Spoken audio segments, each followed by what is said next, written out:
অথচ আমাদের রাজ্যের মানুষ এখনো বুঝলো না কে বিজেপি আর কে তৃণমূল। মুকুল রায় বলে দিয়েছে যে বিজেপি সেই তৃণমূল। এই অভিষেক তারা দাঁড়িয়ে আছি। এরকম আমাদের দেশও সংবিধান নির্দেশিত পথে দুটো পায়ে দাঁড়িয়ে আছে, দুটো স্তম্ভ। একটা হচ্ছে গণতন্ত্র, একটা হচ্ছে ধর্মনিরপেক্ষতা। আরএসএস এই গণতন্ত্র এবং ধর্মনিরপেক্ষতাকে শেষ করতে চায়। কি করে করবে? পশ্চিম উপকূলে গুজরাটে মোদীকে প্রধানমন্ত্রী করল, মুখ্যমন্ত্রী করলো গুজরাটে। এই যে গণহত্যা হলো, গোধরা হলো, আমাদের দেশে হিন্দু মননের মধ্যে, গুজরাটিদের মধ্যে হিংসা দেশ ছড়ালো, ঘৃণা ছড়ালো। এহসান জাফরিকে পুড়িয়ে মারা হলো, কংগ্রেসের প্রাক্তন এমপিকে। এই যে বিলকিস বানু ধর্ষণ হলো, তার ধর্ষকদেরকে মুক্তি করে মালা পরিয়ে সম্বর্ধনা দিচ্ছে। সোহরাবুদ্দিন মামলা, বিচারপতি লয়া খুন হলো। কুতুবুদ্দিন আনসারিকে আপনারা জানেন, আমি যখন এখানে মন্ত্রী ছিলাম তাকে গুজরাট থেকে নিয়ে এসে কলকাতায় আমাদের আশ্রয় দিতে হয়েছিল। কেন? কারণ বিজেপি আরএসএস মোদীকে মুখ্যমন্ত্রী করে আমাদের দেশের ধর্মনিরপেক্ষতা কীভাবে শেষ হয় তার এক্সপেরিমেন্ট করছিল গুজরাটে, আর তারই বিনিময়ে আজকে সে প্রধানমন্ত্রী হয়েছে। আর অন্যদিকে মমতাকে দুর্গা সাজিয়ে আরএসএস তৃণমূল বানিয়ে আমাদের গণতন্ত্র কীভাবে শেষ হয় তার এক্সপেরিমেন্ট করছিল গবেষণাগারে। এই যে পঞ্চায়েত, এই যে পুরসভায় ভোট লুট, এই যে মুখে লুকোপ্লাস লাগিয়ে রাখবে, মিথ্যা মামলা করবে, কেউ কোনো কথা বলতে পারবে না, প্রতিবাদ করতে পারবে না, মিছিল করতে পারবে না, মিটিং করতে পারবে না। ভোটের সময় আজকে এখানে আমাদের মিটিং হবে, আমাদের নেতাদের বলেছে পুলিশ না মিটিং করতে পারবে না, কারণ পিসি ভাইপো আসছে। এটাই তো গণতন্ত্র নেই, তার প্রমাণ। তাহলে দুটো আলাদা কাজ, একটা মোদীকে দিয়ে ধর্মনিরপেক্ষতা শেষ করানো, একটা মমতাকে দিয়ে গণতন্ত্রকে শেষ করানো। আপাত দৃষ্টিতে মনে হয় দুটো আলাদা কাজ। আজকাল কোম্পানিগুলো এরকম কাজ করে, একটা বড় কোম্পানি তার আলাদা প্রজেক্ট আলাদা সাবসিডিয়ারি কোম্পানি বানিয়ে চালায়, সাবসিডিয়ারি কোম্পানি। তারপরে একটা জায়গায় গিয়ে মেলে। এই পার্লামেন্টের নির্বাচনে এই জন্যই বিজেপি বলল এই ভোট শেষ ভোট, কারণ আর গণতন্ত্রের দরকার হবে না। মমতা যেরকম গ্রাম সভা তুলে দিয়েছে, ওয়ার্ড কমিটি তুলে দিয়েছে, পুরসভা পঞ্চায়েত দখল করে নিয়েছে, কোঅপারেটিভ দখল করে নিয়েছে, সেই রকম মোদিও গোটা লোকসভা আইনসভা সব তুলে দেবে, আর ভোটের দরকার হবে না।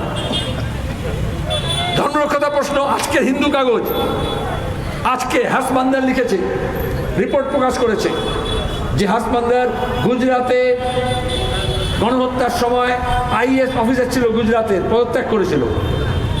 তাকে আজও আমরা সম্মান করি।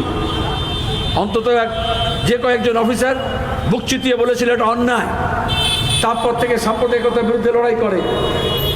সে গতকাল রিপোর্ট দিয়েছে আমাদের রাজ্যে রামনবমী আর জয় শ্রীরামকে কেন্দ্র করে আরএসএস এর পরিকল্পনায় বিজেপি এবং তৃণমূল কীভাবে বিভাজনের রাজনীতি করেছে। এইবারে ভোটে দেখলেন না, আমি মুর্শিদাবাদে দাঁড়িয়েছিলাম, বেলডাঙ্গায় অধীর চৌধুরী দাঁড়িয়েছিল। বেলডাঙ্গায় রামনবমীকে কেন্দ্র করে বিজেপি আর তৃণমূল দাঙ্গা লাগানোর চেষ্টা করলো। 4টে থানায় 144 ধারা হলো। গতবারে রিসরায়, শিবপুরে রামনবমীর দিনে দাঙ্গা হলো। মমতা বললেন আমি পুলিশকে বলেছিলাম আধ ঘন্টা একটু ছাড় দিতে। জ্যোতি বসু বলেছিল যদি সরকার না চায় তাহলে দাঙ্গা হয় না, আর মমতা প্রবল করে দেখালো সরকার চায় বলে দাঙ্গা হয়। যারা মনে করে বিজেপিকে আটকাবে তৃণমূল, গত 12 বছরে আমাদের রাজ্যে 1000-এর মতো দাঙ্গা হয়েছে, ছোট বড় মিলিয়ে। ধুলাগড়, বসিরহাট, তেলেনিপাড়া, বলাগড়, হাজিনগর, কাকিনাড়া, রানীগঞ্জ। আচ্ছা, একটা তদন্ত কমিশন হয়েছে? যেখানে রায়েট হয়, দাঙ্গা হয়, একটা তদন্ত কমিশন করতে হয়। কেন হলো, কে দোষী, দোষীদের শাস্তি দিতে হবে, আর ভবিষ্যতে যাতে পুলিশ কড়া ব্যবস্থা নেয় যাতে আর দাঙ্গা না হয়। কেন তৃণমূল কংগ্রেস 12 বছরে একটাও কমিশন করলো না? আসানসোলে রানীগঞ্জে ইমাম সাহেবের 16 বছরের ছেলে খুন হয়েছিল এই রামনবমীর ঝামেলায়। কোনো এফআইআর হয়েছে? কোনো কেস হয়েছে? কেউ অ্যারেস্ট হয়েছে? কাউকে শাস্তি দিয়েছে? দেবে না। বরঞ্চ যে বাবুল সুপ্রিয় ওখানকার এমপি ছিল বিজেপির, মমতা যাকে বলেছিল দাঙ্গাবাজ, তাকে পাক সার্কাসে বালিগঞ্জে পুনর্নির্বাচনে নিয়ে এসে জিতিয়ে মন্ত্রী বানিয়েছে, কাটা ঘায়ে নুনে ছিটে দিয়েছে। আর এখন আসানসোলে তৃণমূলের এমপি ক্যান্ডিডেটকে শত্রুঘ্ন সিনহা, যে বিজেপির মমতার সঙ্গে একসঙ্গে বাজপেয়ী মন্ত্রিসভায় মন্ত্রী ছিল। কে কাঁদল? অর্জুন সিং। ওই কাকিনাড়া, ওই ব্যারাকপুরে, ওই হাজিনগরে হিন্দু মুসলমান নামে কত দাঙ্গা হয়েছে। একবেলা তৃণমূলে থাকে, একবেলা বিজেপিতে যায়। জিতেন তেওয়ারি আসানসোলে তখন মেয়র, রানীগঞ্জে দাঙ্গা হয়েছে, এখন বিজেপির নেতা। তাহলে বিজেপি তৃণমূল মিলে আমাদের রাজ্যে কে হিন্দু কে মুসলমান, যারা একসঙ্গে একই অটোতে যাতায়াত করে, কে বাঙালি কে বিহারি, কে উর্দুভাষী কে বাংলাভাষী, এই সব চিনিয়ে দিয়েছে, যারা একসঙ্গে ঘাম ঝরায়। অথচ আমাদের রাজ্যের মানুষ এখনো বুঝলো না কে বিজেপি আর কে তৃণমূল। মুকুল রায় বলে দিয়েছে, যে বিজেপি সেই তৃণমূল। এই অভিষেক, তার আগে শুভেন্দু, তার আগে মুকুল রায়, তিনজনে একই কাজ করেছে।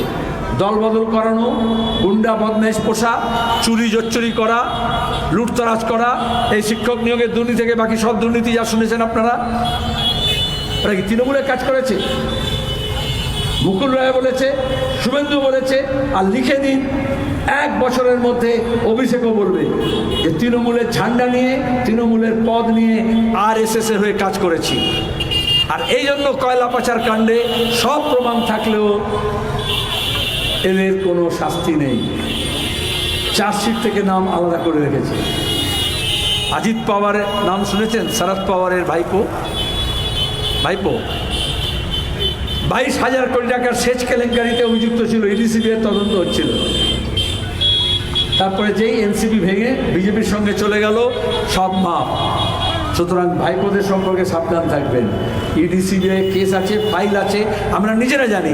ওই কাকুর গলার স্বরে কথা বলছিল, 9 মাস লেগেছে স্যাম্পল নিতে, 4 মাস লেগেছে রিপোর্ট দিতে। কেন? কারণ নির্বাচনটা পার হোক। আজকে দাঁড়িয়ে মোদি আসছেন কলকাতায় সকাল বিকেল, রাজ্যে অমিত শাহ আসছে, যোগী আসছে। ডায়মন্ড হারবারে অভিষেকের বিরুদ্ধে বিজেপির কোনো প্রচার আছে? মোদি কেন এলেন না? অমিত শাহ কেন এলেন না? যোগী কেন এলেন না? এমনকি শুভেন্দু পর্যন্ত আসেনি। কারণ বিজেপির বিরুদ্ধে বলবে। আসলে যে ছোট ফুল আর বড় ফুল আপনারা বলেন না, এটা দুটো এক।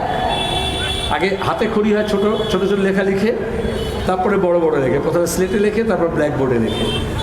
তো এরকম তৃণমূলকে তৈরি করেছিল RSS আমাদের এখানে বিজেপির চাষ বাড়ানোর জন্য।